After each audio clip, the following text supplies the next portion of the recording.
देश ही नहीं बल्कि पूरी दुनिया में दीपावली की धूम है। इस वक्त सबसे ज्यादा चर्चा इसी बात की होती है कि कैसे शुभ दीपावली का त्योहार मनाया जाए और किस विधि विधान से मां लक्ष्मी, भगवान गणेश जी की पूजा की जाए जिससे पूजा का पूरा लाभ मिल सके। तो आज हमारे इस शो में पूजा के हर उस विधि विधान को हम बताएंगे और दीपावली के महत्व पर भी प्रकाश डालने की कोशिश करेंगे।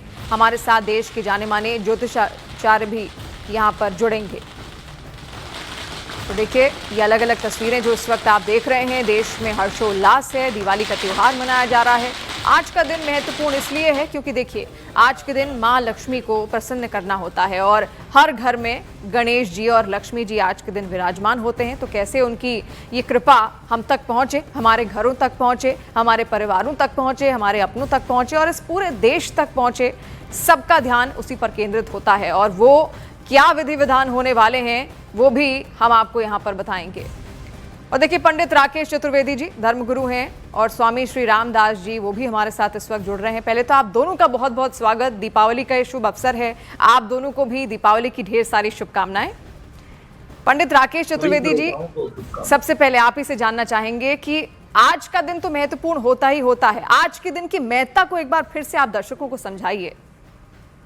शिवानी जी, सादर अभिनंदन आपको भी और धन्यवाद इस मंच पर मौका देने के लिए। आज जो दिन है शिवानी जी, देखिए सनातन कितना पवित्र है, यह आज का दिन सबसे ज्यादा बताता है।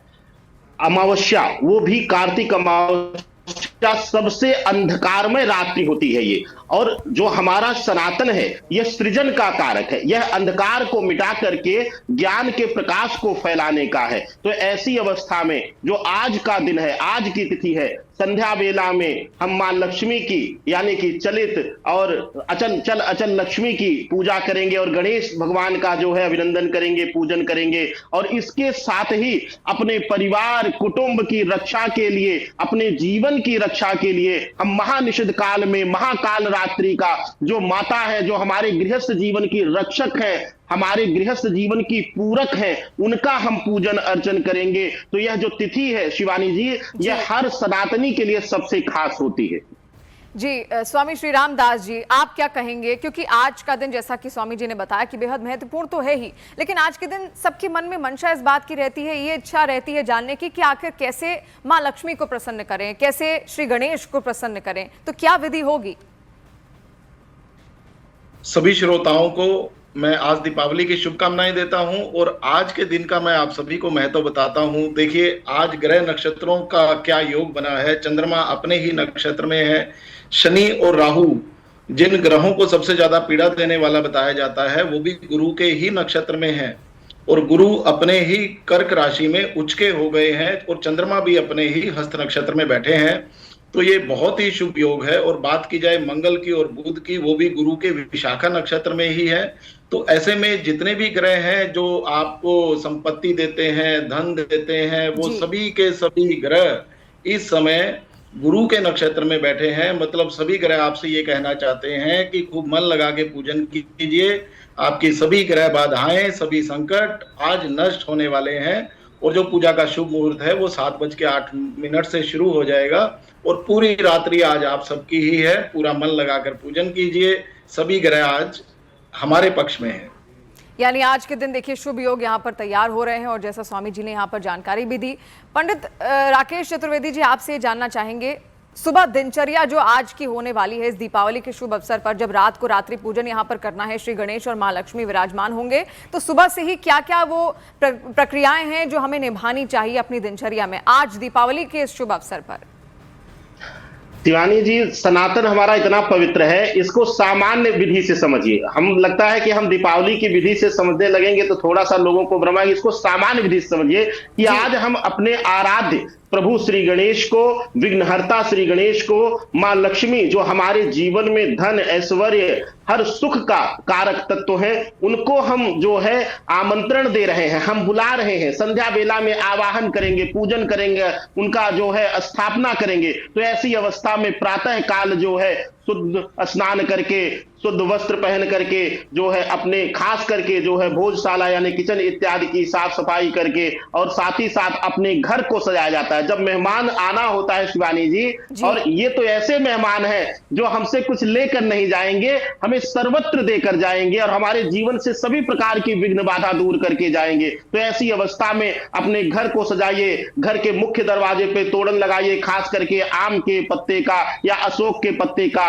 ताजे पुष्प से अपने मुख्य द्वार को सजाया जाता है। साथ ही साथ मंदिर में नववस्त्र इत्यादि जो है अर्पण करके, उनको जो है आसन दे करके मंदिर में नववस्त्र दिया जाता है, और पूरे घर को शुद्धि के साथ रख करके प्रभु के लिए, श्री गणेश के लिए, मां लक्ष्मी के लिए उनका जो है प्रार्थना किया जाता है। और एक बात बताएं आपको शिवानी जी, मैं बहुत सामान्य भाषा में समझाता हूं दर्शकों को।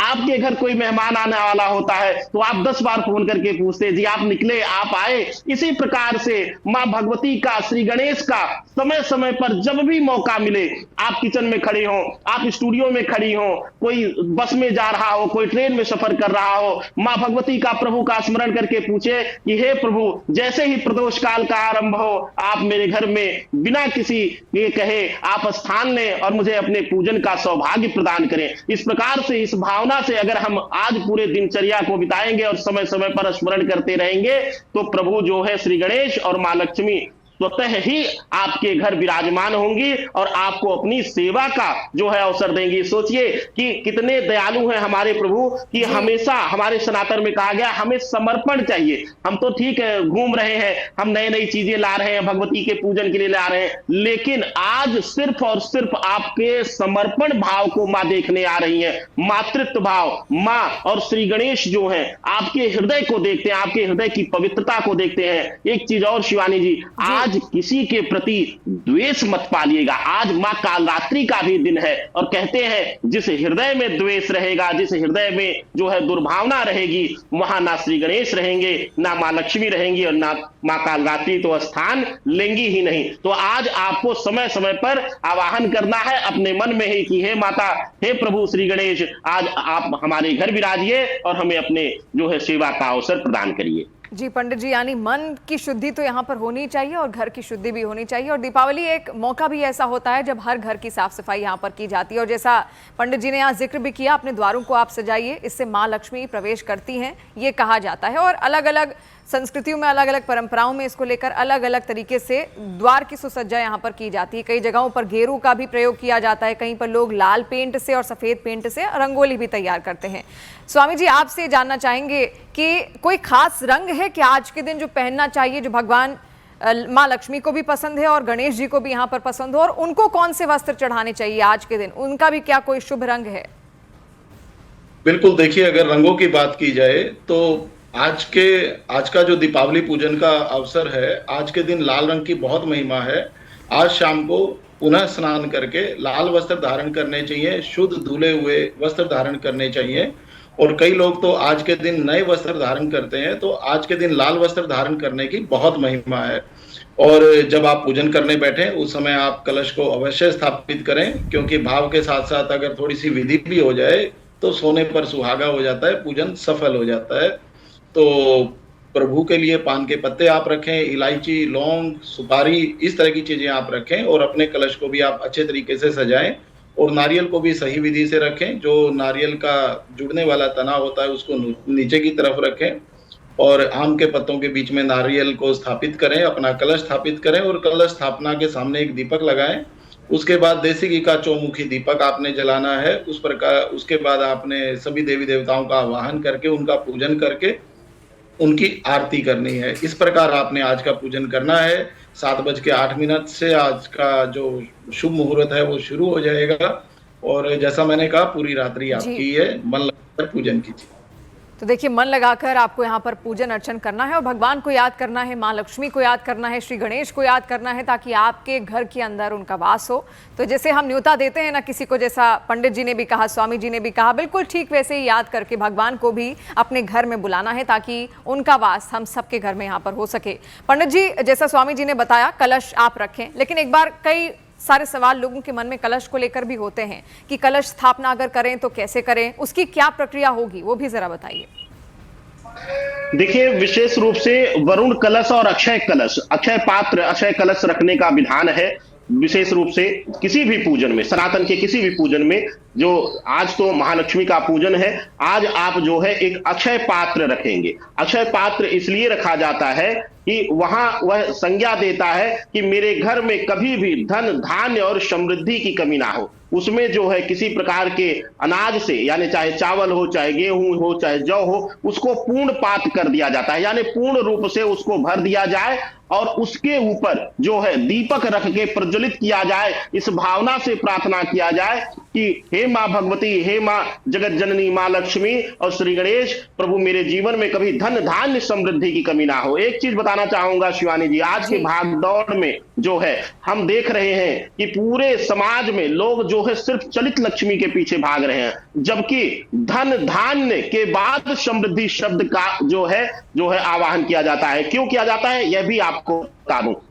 धन जो है वह हमारी जरूरतों के अनुसार हमें मिलता रहे, धान्य हमारे घर में कभी भी मां अन्नपूर्णा की कमी ना हो, और समृद्धि यानी हमारा वंश वृद्धि होता रहे, हमारे जो है अगली पीढ़ी जो है सुखी रहे, इस भाव से पूजन किया जाता है। और जो लोग सिर्फ चलित लक्ष्मी के पीछे भगते हैं, उनको कभी भी समृद्धि नहीं मिलती है। यह एक चीज ध्यान दीजिए कि यह जो दिवस है मां लक्ष्मी के पूजन का, इसमें हमें धन धान्य का पूजन करना है। यानी कि प्रभु, कितने लोगों को आप देखिए शिवानी जी कि अकाउंट में पैसे पड़े हुए, जेब में पैसे पड़े हुए हैं, भोजन नहीं मिल पा रहा है उनको। तो सबसे बड़ा जो सुख है धन धान्य से है, उसके बाद समृद्धि का स्थान आता है। तो आप धन धान्य और समृद्धि की प्रार्थना करते हुए जो है पूर्ण पात्र रखें, अक्षय पात्र रखें, और एक कलश और आज आपको स्थापित करना है, जिसको हम वरुण कलश कहते हैं। जैसा कि स्वामी जी ने कहा कि विशेष रूप से कलश रखिए, उसके ऊपर जो है नारियल, तो जो आप जो है वरुण कलश रखेंगे उसमें जल भर के रखेंगे।